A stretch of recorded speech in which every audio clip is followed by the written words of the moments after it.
आज इस लेक्चर में हम कांग्रेस की स्थापना से पूर्व भारत की राजनीतिक संस्थाएं कौन कौन सी थी उनके बारे में हम अध्ययन करेंगे। मैं Bajrang Swami, assistant professor history, government college Uniyara. इस वीडियो के माध्यम से हम जानेंगे 1885 में भारतीय राष्ट्रीय कांग्रेस की स्थापना हुई, उससे पूर्व भारत के विभिन्न क्षेत्रों में कौन कौन सी राजनीतिक संस्थाओं के द्वारा राजनीतिक जनजागरण का कार्य किया जा रहा था, उनके संस्थापक कौन थे, उनकी स्थापना कहाँ हुई, उनके प्रारंभिक उद्देश्य क्या थे, इनको हम इस वीडियो के माध्यम से जानने का प्रयास करेंगे। निश्चित रूप से ये आपके लिए प्रतियोगी परीक्षा और एकेडमिक के लिए बहुत महत्वपूर्ण टॉपिक है। हम इस टॉपिक को आगे बढ़ाते हुए सबसे पहले हम शुरू करते हैं कि कांग्रेस की स्थापना से पूर्व भारत के अलग अलग क्षेत्रों में विभिन्न संस्थाओं के माध्यम से राजनीतिक जनजागरण किया जा रहा था। ये राजनीतिक जनजागरण मुख्य रूप से देखा जाए तो 3 बड़ी प्रेसिडेंसियों में हो रहा था, जिसमें मुख्य रूप से बंगाल प्रेसिडेंसी, बॉम्बे प्रेसिडेंसी और मद्रास प्रेसिडेंसी। इसके साथ साथ लंदन में भी राष्ट्रभक्त भारतीयों के द्वारा प्रयास किए जा रहे थे। तो इन चारों क्षेत्र के अंतर्गत कौन कौन सी संस्थाएं थी, उनका हम विस्तृत रूप से इस वीडियो में अध्ययन करेंगे। सबसे पहले हम बंगाल की राजनीतिक संस्थाओं का अध्ययन करेंगे। बंगाल के अंदर बंग भाषा प्रकाशन सभा ये पहली राजनीतिक संस्था थी, लेकिन इसका कार्य उस प्रकार का नहीं था एक सुनियोजित तरीके से कि इसको संस्था की भांति माना जाए। बंग भाषा प्रकाशन सभा की स्थापना 1836 में कोलकाता में हुई और इसके संस्थापक मुख्य रूप से राजाराम मोहन राय के जो सहयोगी लोग थे वे थे। इस संस्था का मुख्य उद्देश्य ब्रिटिश सरकार की नीतियों की समीक्षा करके उनमें सुधार के लिए प्रार्थना पत्र भेजना था। ये अभी भी ब्रिटिश सरकार को, जैसा हमने राजाराम मोहन राय के विचारधाराओं का अध्ययन किया उस समय पढ़ा था कि राजाराम मोहन राय ब्रिटिश लोगों की न्यायप्रियता में और उनके शासन को अच्छा मानते थे। हालांकि वे काफ़ी चीज़ों के लिए उनके ऊपर आलोचना भी करते थे। तो इस संस्था का मुख्य उद्देश्य ब्रिटिश सरकार की नीतियों की समीक्षा करके उनमें सुधार के लिए प्रार्थना पत्र भेजना था। द्वितीय संस्था लैंड होल्डर्स सोसाइटी बहुत ही महत्वपूर्ण है। लैंड होल्डर्स सोसाइटी या जमींदारी संस्था, इस संस्था की स्थापना 19 मार्च 1838 को बंगाल में हुई। ये भारत की प्रथम राजनीतिक संस्था मानी जाती है। एक बार आईएएस प्रीलिम्स में ये क्वेश्चन पूछा गया था, भारत की प्रथम राजनीतिक संस्था कौन सी है? Land holders society. इस संस्था के संस्थापक हम देखेंगे। इस संस्था की स्थापना द्वारकानाथ टैगोर ने थियोडोर डिकेंस के सुझाव पर कोलकाता में की। तो इसके संस्थापक कौन हुए? द्वारकानाथ टैगोर। थियोडोर डिकेंस के सुझाव पर इन्होंने कोलकाता में इस संस्था की स्थापना की। इस संस्था का मुख्य उद्देश्य बंगाल, बिहार, उड़ीसा के जमींदारों के हितों की रक्षा करना था। जैसा इस संस्था के नाम में ही निहित है, लैंड होल्डर सोसाइटी, ये मुख्य रूप से जमींदारों के हितों की रक्षा करती थी। जो बंगाल, बिहार और उड़ीसा में थे उनके हितों की रक्षा के लिए ये संस्था बनाई गई थी। ऐसी ही एक संस्था ब्रिटेन में थी जिसको ब्रिटिश इंडिया सोसाइटी कहते थे। तो ये ब्रिटिश इंडिया सोसाइटी के निर्देशन में यहाँ कार्य करती थी। ब्रिटिश इंडियन सोसाइटी की स्थापना ब्रिटेन में एडम्स के द्वारा 6 जुलाई 1840 को हुई थी। उस संस्था के निर्देशन में ये संस्था कार्य करती थी। तीसरी संस्था है बंगाल ब्रिटिश एसोसिएशन। इस संस्था की स्थापना 20 अप्रैल 1843 को कोलकाता में हुई। इसकी स्थापना द्वारकानाथ टैगोर तथा अनेक अंग्रेज लोगों के सहयोग से हुई। वैसे मुख्य रूप से इसका संस्थापक एक अंग्रेज व्यक्ति था, जॉर्ज थॉमसन, उसको भी माना जाता है। तो इस संस्था के मुख्य संस्थापक जॉर्ज थॉमसन थे और उसमें सहयोगी द्वारकानाथ टैगोर और अन्य अंग्रेज लोग भी थे। तो बंगाल ब्रिटिश एसोसिएशन की स्थापना 1843 में कोलकाता में हुई। बंगाल ब्रिटिश एसोसिएशन के सचिव प्यारेलाल मित्र थे। अगली संस्था है ब्रिटिश इंडियन एसोसिएशन। इस संस्था की स्थापना 31 अक्टूबर 1851 को कोलकाता में लैंड होल्डर सोसाइटी और बंगाल ब्रिटिश एसोसिएशन को मिलाकर बनाई गई थी। ऊपर की जो हमने 2 संस्थाएं पढ़ी हैं, उन 2 संस्थाओं को मिलाकर ब्रिटिश इंडियन एसोसिएशन की स्थापना 31 अक्टूबर 1851 को कोलकाता में किया गया। इसके संस्थापक सदस्य देवेंद्र नाथ टैगोर, राजेंद्र लाल मित्र, हरीश चंद्र मुखर्जी जैसे प्रमुख लोग थे, जिन्होंने दोनों संस्थाओं को मिलाकर नई संस्था का निर्माण किया। इस संस्था का उद्देश्य भारतीयों के लिए राजनीतिक अधिकारों की मांग करना था। ये सभा मुख्य रूप से लैंड होल्डर्स के हितों के संरक्षण के लिए कार्य करती थी। बंगाल में इस सभा का नाम भारतवर्षीय सभा रखा गया था। इस सभा ने क्या क्या कार्य किए? 1859-60 में जैसा हमने देखा नील विद्रोह हुआ था, उस नील विद्रोह की जांच के इस संस्था ने जांच आयोग की मांग की। इसी प्रकार भारत में प्रथम बार आयकर 1860 में लॉर्ड कैनिंग के समय लगाया गया था विल्सन के द्वारा। तो आयकर लगाने का भी विरोध इस संस्था के द्वारा किया गया था। इस संस्था का एक अखबार था जिसके माध्यम से अपने विचारों को सरकार के सामने और जनमत के सामने रखते थे। उसका अखबार का नाम हिंदू पैट्रियाट था।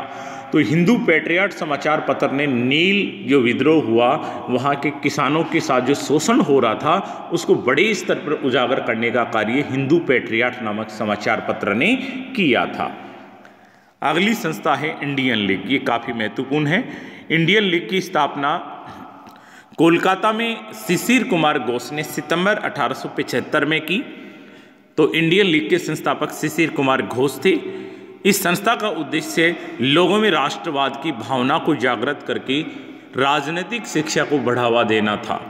इंडियन लीग की संस्थापक कौन थे? शिशिर कुमार घोष। इंडियन एसोसिएशन, यदि सही मायने में देखा जाए भारतीय राष्ट्रीय कांग्रेस की स्थापना से पूर्व यदि किसी संगठन को अखिल भारतीय संगठन या एक संगठित संगठन के रूप में माना जाए तो इंडियन एसोसिएशन था। इंडियन एसोसिएशन ही वह संस्था थी जो भारत के काफ़ी क्षेत्र में फैली हुई थी और जिन्होंने राष्ट्रवाद के जन जागरण का बड़े स्तर पर प्रयास किया गया।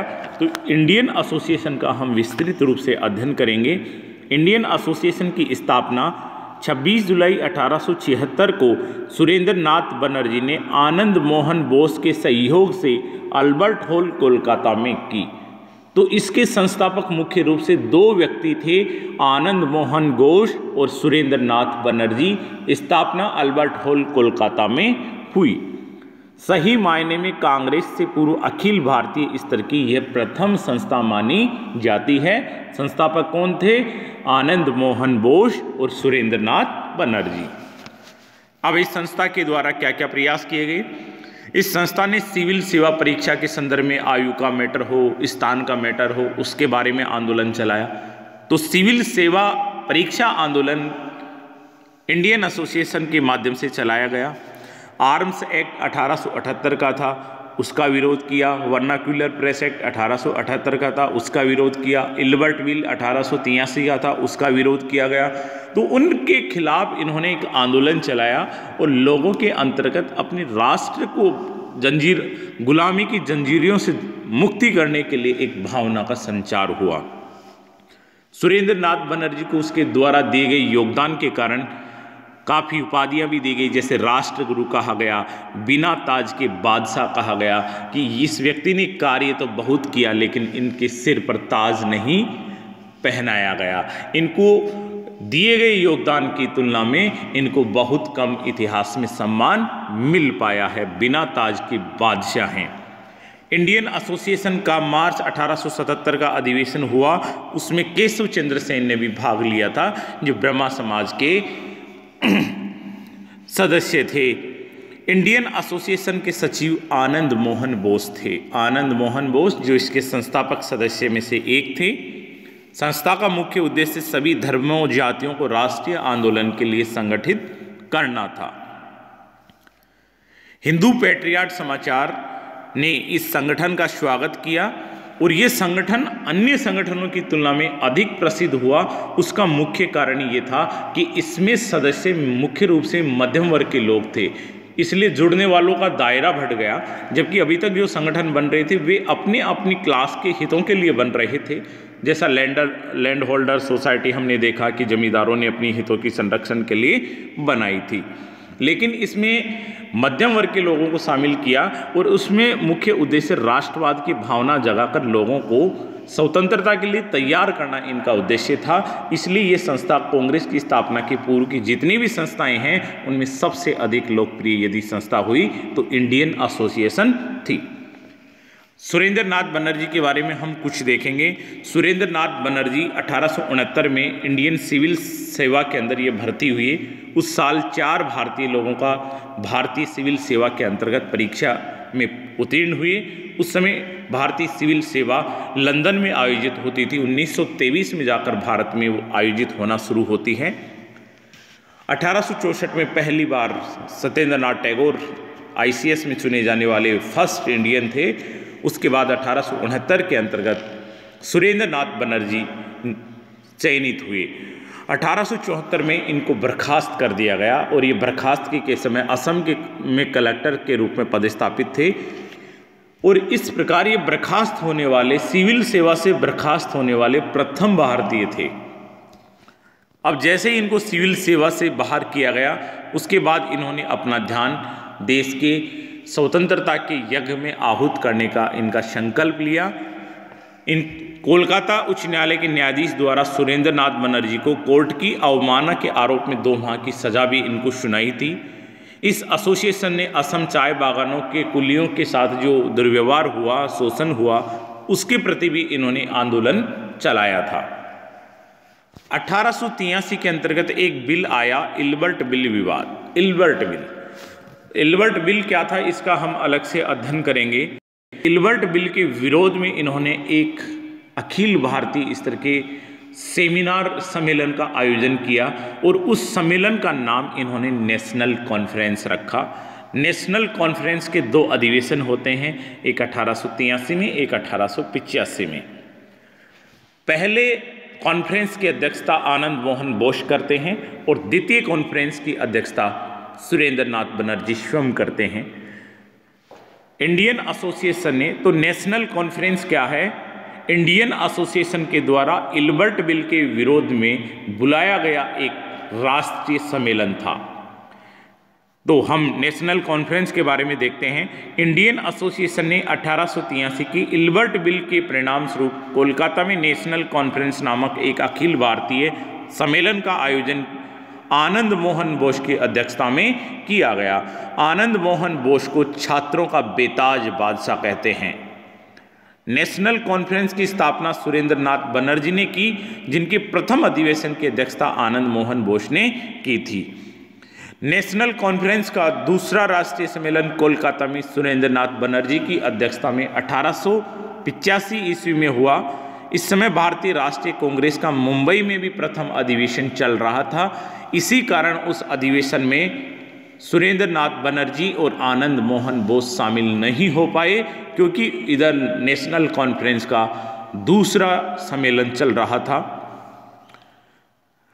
कालांतर में जब दिसंबर 1885 के अंतर्गत भारतीय राष्ट्रीय कांग्रेस की स्थापना हुई तो 1886 में इंडियन एसोसिएशन का विलय भारतीय राष्ट्रीय कांग्रेस में कर लिया गया। तो ये हमने बंगाल के अंतर्गत जो संस्थाएं कार्य कर रही थी उनका अध्ययन किया। अब हम मुंबई की राजनीतिक संस्थाओं का अध्ययन करेंगे। मुंबई में बम्बई एसोसिएशन प्रथम राजनीतिक संस्था मानी जाती है। इसकी स्थापना 26 अगस्त 1852 को हुई। ये बम्बई की प्रथम राजनीतिक संस्था थी, जिसके संस्थापक डॉक्टर भाऊ दाजी थे और जमशेदजी जीजाभाई इसके अध्यक्ष थे बम्बई एसोसिएशन के, और संस्थापक डॉक्टर भाऊ दाजी भी माने जाते हैं। इस संस्था की स्थापना में दादा भाई नौरोजी का योगदान भी माना जाता है, लेकिन मूल संस्थापक कौन थे? डॉक्टर भाऊ दाजी, और जमशेदजी जीजाभाई इसके अध्यक्ष बने। द्वितीय संस्था थी डेक्कन एसोसिएशन। इसकी स्थापना 1852 में हुई और इसके संस्थापक गोपाल हरि देशमुख थे। तृतीय संस्था पूना सार्वजनिक संस्था, इसकी स्थापना 1870 ईस्वी में हुई।